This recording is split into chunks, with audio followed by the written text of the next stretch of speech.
नमस्कार, मैं रचना शर्मा। चढ़ती कला टाइम टीवी देख रहे हैं सभी दर्शकों का स्वागत करती हूं। आप देख रहे हैं हिंदी के समाचार। समाचारों की शुरुआत से पहले एक नजर आज की मुख्य सुर्खियों पर।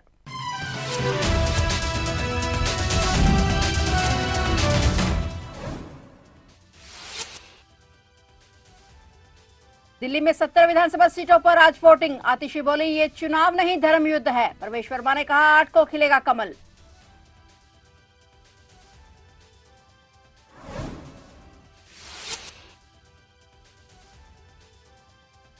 आज प्रयागराज पहुंचे प्रधानमंत्री नरेंद्र मोदी। त्रिवेणी संगम में पीएम ने लगाई आस्था की डुबकी। पीएम मोदी ने अक्षय वट के किए दर्शन।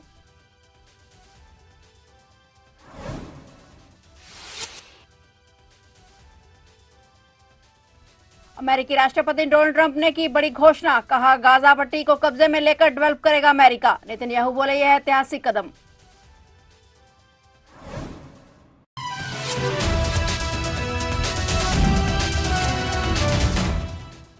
और अब समाचार विस्तार से।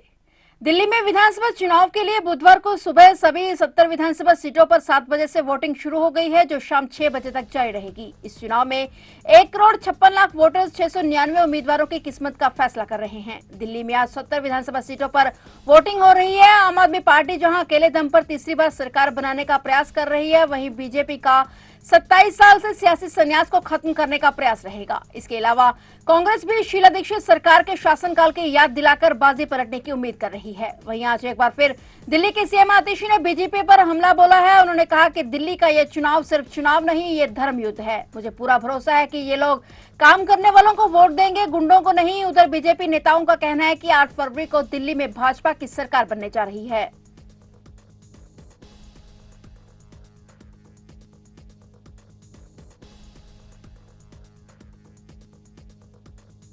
प्रधानमंत्री नरेंद्र मोदी ने दिल्ली वासियों को संदेश देते हुए कहा कि आज दिल्ली विधानसभा चुनाव में सभी सीटों के लिए वोट डाले जा रहे हैं। मैं यहां के मतदाताओं से आग्रह करता हूं कि वे लोकतंत्र के इस उत्सव में पूरे उत्साह के साथ भाग लें और अपना बहुमूल्य वोट अवश्य डालें। उन्होंने युवा मतदाताओं को विशेष शुभकामनाएं देते हुए कहा कि मैं उन सभी युवा मित्रों को अपनी विशेष शुभकामनाएं देता हूं जो पहली बार मतदान कर रहे हैं। प्रधानमंत्री मोदी ने संदेश में प्रत्येक वोट की महत्ता पर जोर दिया और खासकर युवा पीढ़ी के लिए जो पहली बार चुनावी प्रक्रिया में कदम रख रहे हैं। दिल्ली में बुधवार सुबह 70 विधानसभा सीटों के लिए मतदान शुरू हुआ, जिसमें मतदाताओं ने कड़ी सुरक्षा के बीच 8वें विधानसभा के लिए अपने मत डालने शुरू कर दिए हैं।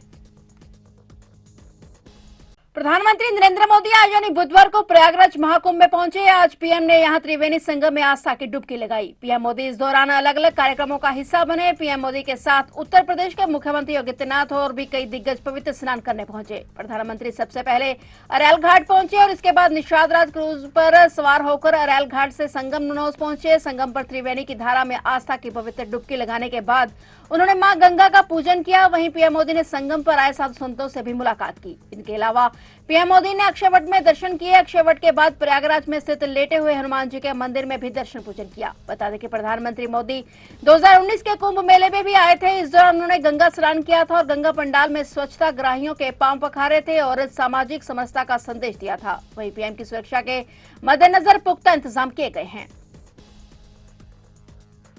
अमेरिकी राष्ट्रपति डोनाल्ड ट्रंप और इजरायली प्रधानमंत्री बेंजामिन नेतन्याहू ने व्हाइट हाउस में मुलाकात की। ट्रंप ने कहा कि अमेरिकी गाजा पट्टी को अपने कब्जे में लेकर डेवलप करेंगे और नेतन्याहू ने भी इसका समर्थन किया। यह ट्रंप के फिर से पदभार संभालने के बाद किसी विदेशी नेता के साथ उनकी पहली बैठक थी। इस दौरान दोनों नेताओं ने गाजा पट्टी की मौजूदा स्थिति पर गंभीर चर्चा की। बैठक के बाद ट्रंप ने ऐलान किया कि अमेरिका गाजा पट्टी को अपने कब्जे में लेगा और इसका विकास करेगा। ट्रंप ने कहा कि यह फैसला क्षेत्र में स्थिरता लाने और शांति बहाल करने के लिए लिया गया है। संयुक्त प्रेस कॉन्फ्रेंस में ट्रंप ने कहा कि अमेरिका गाजा पट्टी में मौजूद सभी खतरनाक बमों और हथियारों को नष्ट करेगा। अमेरिकी राष्ट्रपति ने कहा कि गाजा में अब तक शांति नहीं आ सकी है, इसलिए अमेरिका इसे अपने कंट्रोल में लेकर वहां नए सिरे से डेवलप करेगा। और ट्रंप ने वादा किया कि अमेरिका इस क्षेत्र में आर्थिक सुधार लाएगा, जिससे हजारों लोगों की नौकरियां और बेहतर आवास मिल सकेगा। ट्रंप ने कहा कि गाजा को पूरी तरह से बदलने की जरूरत है और अमेरिका इसमें अहम भूमिका निभाएगा। इजरायली प्रधानमंत्री नेतन्याहू ने ट्रंप के इस फैसले का समर्थन किया और इसे ऐतिहासिक करार दिया। उन्होंने कहा कि ट्रंप इजरायल के अब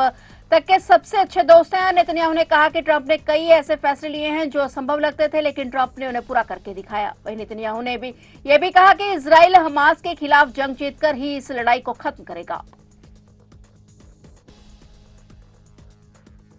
अमेरिका के राष्ट्रपति बनते ही डोनाल्ड ट्रंप की ओर से अवैध तरीके से रह रहे लोगों पर कार्रवाई शुरू कर दी गई है और इसी के तहत अमेरिका से डिपोर्ट किए गए 205 भारतीयों को आज श्री गुरु रामदास इंटरनेशनल एयरपोर्ट अमृतसर पर लैंड करने वाला है। इसके बाद जिला प्रशासन की ओर से इन सभी भारतीयों को डिटेन किया जाएगा। एयरपोर्ट पर इसके दस्तावेज की जांच करने के बाद इन सभी को उनके घरों की तरफ रवाना कर दिया जाएगा। अमेरिका आर्मी के एक जहाज C-17 ने अमेरिका के सैन एंटोनियो से अमृतसर एयरपोर्ट के लिए उड़ान भरी थी। इसमें कुल 205 भारतीय लोग सवार हैं और अभी तक कुछ दिन पहले ही अमेरिका की पुलिस की ओर से गिरफ्तार किया गया था और सभी लोगों की इमिग्रेशन जांच होगी। इसके साथ ही यह भी संदेह है कि बहुत सारे ऐसे भी लोग हो सकते हैं जिनके खिलाफ पंजाब के विभिन्न शहरों में आपराधिक केस दर्ज है। ऐसे में उन लोगों को भी पहचान कर मौके से ही गिरफ्तार कर लिया जाएगा।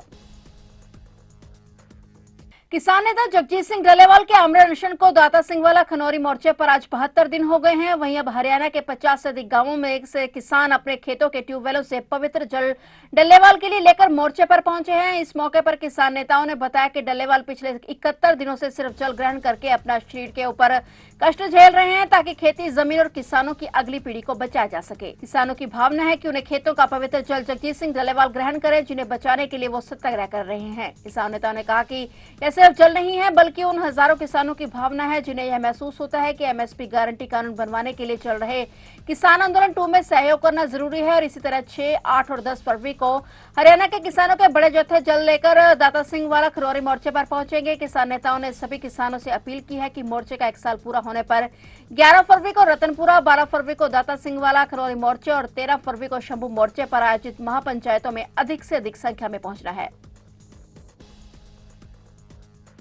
दिल्ली विधानसभा चुनाव के बीच ओखला विधानसभा सीट से आम आदमी पार्टी के विधायक और प्रत्याशी मानतुल्ला खान की मुश्किलें बढ़ गई हैं। चुनाव आचार संहिता के उल्लंघन के आरोप में जामिया नगर थाना पुलिस ने उनके खिलाफ मुकदमा दर्ज किया है। मानतुल्ला खान के ऊपर आरोप है कि उन्होंने चुनाव आचार संहिता का उल्लंघन किया है। मानतुल्ला खान बीती रात बड़ी तादाद में लोगों को अपने साथ लेकर अपने विधानसभा क्षेत्र में घूम रहे थे। इसके बाद पुलिस को जानकारी मिली और पुलिस मौके पर पहुंची और भीड़ को हटाया गया। उत्तर प्रदेश के सहारनपुर जिले में बड़ा सड़क हादसा हुआ है। हादसे में 3 युवकों की मौत हो गई। पुलिस ने शवों को कब्जे में लेकर जांच शुरू कर दी है। जानकारी के मुताबिक दिल्ली सहारनपुर हाईवे पर गंगनहर पुल के पास बड़ा सड़क हादसा हुआ है जिसमें 3 युवकों की दर्दनाक मौत हो गई। हादसा तब हुआ जब सहारनपुर की तरफ से एक XUV कार तेज रफ्तार से शामली की ओर जा रही थी। जैसे ही कार नानोता थाना इलाके के जंदेड़ी स्थित गंगनहर पुल के पास पहुंची तभी सामने खड़े एक ट्रक में टक्कर मार दी। टक्कर इतनी जबरदस्त थी कि कार का अगला हिस्सा ट्रक के नीचे घुस गया। हादसे के बाद कार में सवार तीनों युवकों की घटनास्थल पर ही मौत हो गई। सूचना मिलने पर पुलिस मौके पर पहुंची और शवों को बाहर निकाला गया। पुलिस ने हादसे के कारणों की जांच शुरू कर दी है। फिलहाल तीनों मृतकों की पहचान नहीं हो पाई है। पुलिस ने शवों को पोस्टमार्टम के लिए भेज दिया है।